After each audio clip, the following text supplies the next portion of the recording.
তোকে আমি টাকা ধার দিতে পারবো না। তোর সাথে আমার ভালো সম্পর্ক, যদি এখন টাকা ধার দেয় তাহলে সম্পর্ক নষ্ট হয়ে যাবে। তার থেকে বড় কথা, তুই টাকা কি করবি? তোর তো টাকার কোনো দরকার নাই। তুই টাকা দিতে পারবি নাকি সেটা বল। না, আমি কোনো টাকা দিতে পারবো না। মানুষকে আমি আপন ভাবি আর তারা আমাকে কিছুই মনে করে না। গতকাল আমি একটা স্বপ্ন দেখলাম, আমার 1,00,000 টাকা দরকার। সবার কাছেই গেলাম, কেউ আমাকে টাকা দিল না। কিন্তু বন্ধু, আমি তোর কাছে গেছি, এক বলা মাত্র তুই আমাকে 1,00,000 টাকা দিছিস। কিন্তু বাস্তবতা অন্যরকম। আমি গতকাল স্বপ্নে দেখছি তুই আমাকে 1,00,000 টাকা দিছিস, আজকে 1,000 টাকা চাচ্ছি, তাই দিচ্ছিস না। তোকে যদি আমি এখন টাকা দেই, তুই তো গিয়ে বিমান উড়াবি। হ্যাঁ ভাই, সবই বুঝি, টাকা না দেওয়ার যে কত বাহানা। আজকে বুঝতে পারলাম আমার জীবনে কোনো বন্ধু নেই। আমি তোকে কেমনে টাকা ধার দেই বল? টাকা যদি আমি তোকে ধার দেই, তুই তো আমাকে চিনবি না। তুই আগে আমাকে বল, টাকা কি করবি? সব কথা তো আর বলা যায় না। তুই টাকা কি করবি? তুই যদি না বলিস, আমি তোকে টাকা দিতে পারবো না। থাক ভাই, তোকে টাকা দেওয়া লাগবে না। দেখে আয়। 1,000 টাকা তো নিলি, কয়দিন পরে দিবি? বন্ধু, আমি সন্ধ্যার সময় টাকা পাবো, যদি টাকা পাই তোকে দিয়ে দেবো। আর যদি নেট 16 দেয় তাহলে কয়েকদিন সময় লাগবে। একটা কথা মাথায় রাখবি, এই 1,000 টাকার জন্য তোর আর আমার মধ্যে যেন সম্পর্ক নষ্ট না হয়। আরে সম্পর্ক কেন নষ্ট হবে? আর ফোনে ওইসব বিমান উড়ানো বাদ দে, জীবন কিন্তু ধ্বংস হয়ে যাবে। তোকে কে বলে আমি বিমান উড়াই? আমাকে বলা লাগবে না, আমি কিন্তু জানি তুই কি করিস। আচ্ছা বন্ধু থাক, আমার এক জায়গায় যাওয়া লাগবে। এখন তো তারা দেখাবি, টাকা দিনেও শেষ, যা।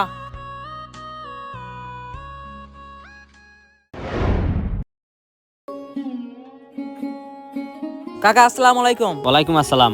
কাকা, মতিউর কি বাসায় আছে? ওই জানোয়ারের কথা বলো না, ওই জানোয়ারকে তো আমিও খুঁজতেছি। ও কি করছে জানো? কি করছে কাকা? আমি ছাগল কেনার জন্য বালিশের নিচে 5,000 টাকা রাখছিলাম, ও কই জানি টাকা নিয়ে চলে গেছে। খালি এটাই তো শেষ না, মানুষের কাছে এটা ওটা বলে বলে টাকা নাই, মানুষ আমার কাছে আসে। কাকা, 4-5 দিন হচ্ছে ওর সাথে আমার দেখা নাই। আমি ফোন দিলেও ফোনও রিসিভ করে না, এই কারণে ভাবলাম বাড়িতে আসি। কেন বাবা, তোমার কাছ থেকেও কি টাকা ধার নিয়েছে নাকি? না কাকা, টাকা ধার নেয়নি, এমনি খোঁজ খবর নিতে আসলাম। ওকে নিয়ে আমি যে কি করি, ওর জন্য মানুষ আমাকে কথা শোনায়। নিজের ভবিষ্যৎ নিয়ে অনেক টেনশনে আছি, রাতে ঘুম হয় না, কি যে করব। সিয়াম, তুই এমন একটা ব্যবসায়িক আইডিয়া দে যাতে মাসে 15 থেকে 20 হাজার টাকা আসে। তুই একটা কাজ কর, কোয়েল পাখির খামার দে। খামারে 2,000 পিস কোয়েল পাখি তুলবি, 20 দিন পর থেকে প্রায় 1800 পিস ডিম দিবে। মনে কর একটা ডিম 2 টাকা পিস, তাহলে 1800 পিস ডিম 3600 টাকা। দিনে তোর আয় 3600 টাকা, তাহলে এক মাসে আয় 1,08,000 টাকা। যদি কোয়েল পাখির খামার দেই তাহলে তো রাতে উঠতে হবে। হ্যাঁ, খাবার দেওয়ার জন্য তো উঠতে হবেই। তাহলে এই আইডিয়া বাদ দে, নতুন কোনো একটা আইডিয়া দে, আমি রাতে উঠতে পারি না। আর একটা আইডিয়া, তাহলে তোর আব্বার কাছ থেকে 50,000 টাকা নেই। নিয়ে 50,000 টাকা নিয়ে 5টা ভালো ভালো ছাগল কিনবি। তুই 3-4 মাস ছাগল ভালোভাবে পালবি, তারপরে বিক্রি করে দিবি। তুই যদি যত্ন নিয়ে ছাগল পালতে পারিস, তাহলে এক একটা ছাগল থেকে প্রায় 12,000 টাকা লাভ করতে পারবি। তাহলে তোর 5টা ছাগল থেকে 60,000 টাকা আসতেছে। তোর মূলধন আর লাভের টাকাতে আরো 10টা ছাগল কিনবি। এই ছাগল বেচা কিনা আমাকে ভালো লাগে না, তুই আরো ভালো একটা আইডিয়া দে। এই ব্যবসাটা অনেক ভালো, তোর একটা টাকাও ইনভেস্ট করা লাগবে না। একটা টাকাও লাগবে না, সেটা আবার কি ব্যবসা? তুই একটা কাজ কর, আগামীকাল থেকে ভিক্ষা করা শুরু করে দে, শুধু টাকা আর টাকা। তাকিয়ে থাকিস কেন? তোর জন্য ভিক্ষা করাই ঠিক ছিল। তোর থেকে ব্যবসায়িক আইডিয়া নেওয়াই আমার কিরে, ভুল। তোরা কি আতাউলকে দেখছিস? আজকে তো আতাউলের সাথে দেখা হয়নি, কেন কোনো সমস্যা নাকি? না, তেমন কোনো সমস্যা না, ওর একটু দরকার। ওর সাথে তো 2 দিন ধরে দেখাই নাই।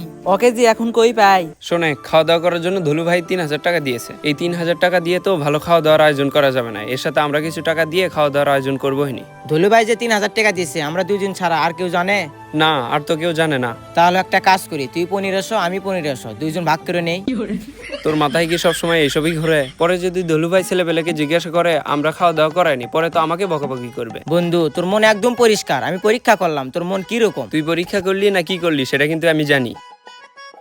একটা কাজ কর, তুইও ছেলেপেলেকে জানা, আমিও ছেলেপেলেকে জানাই। হ্যালো, হ্যাঁ বল। তাড়াতাড়ি টঙ্গে পারে আয় তো। আচ্ছা, আসতেছি। কে আসতিছে? জুবাইর আসতিছে। ও আসার আগে আমাকে এখান থেকে যেতে হবে। কি রে, কি ভাবিস? থাক বন্ধু, পেট ব্যথা করতেছে, টয়লেটে যাওয়া লাগবে। কিছুই তো বুঝলাম না। তোর সাথে মতিউলের কোনো ঝামেলা নাকি? না তো। তুই আসার কথা শুনে ও এখান থেকে চলে গেল, তাই ভাবলাম তোর সাথে ঝামেলা নাকি। মতিউল কি এখানে ছিল?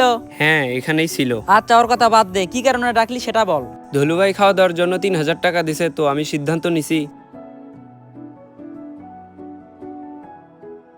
আচ্ছা ঠিক আছে, তাহলে 200 টাকা করে তোলা হোক। তাহলে গ্রামের যেসব ছেলেপেলে আছে তুইও জানা, আমিও জানাই। আচ্ছা, তুই আমাকে একটা কথা বলতো, বল। তোর আতাউলের সাথে কি হয়েছে? আরে তেমন কিছু না। তেমন কিছু না মানে? তুই যেখানে থাকিস সেখানে আতাউল থাকে না, এর মধ্যে কোনো একটা কারণ আছে। কিরে, চুপ করে আসিস কেন, কিছু বল। আজ থেকে কয়েকদিন আগে আমি আতাউলকে 1,000 টাকা ধার দেই। তাই তো বলি, ও তোকে সবসময় এড়িয়ে চলে কেন? আরে ভাই, তোর কাছে টাকা নাই সেটা আমাকে বল। তা না, আমাকে দেখলে ও পালিয়ে পালিয়ে থাকে। আজকাল টাকা ধার দেওয়ার কারণেও সম্পর্ক নষ্ট হয়ে যায়।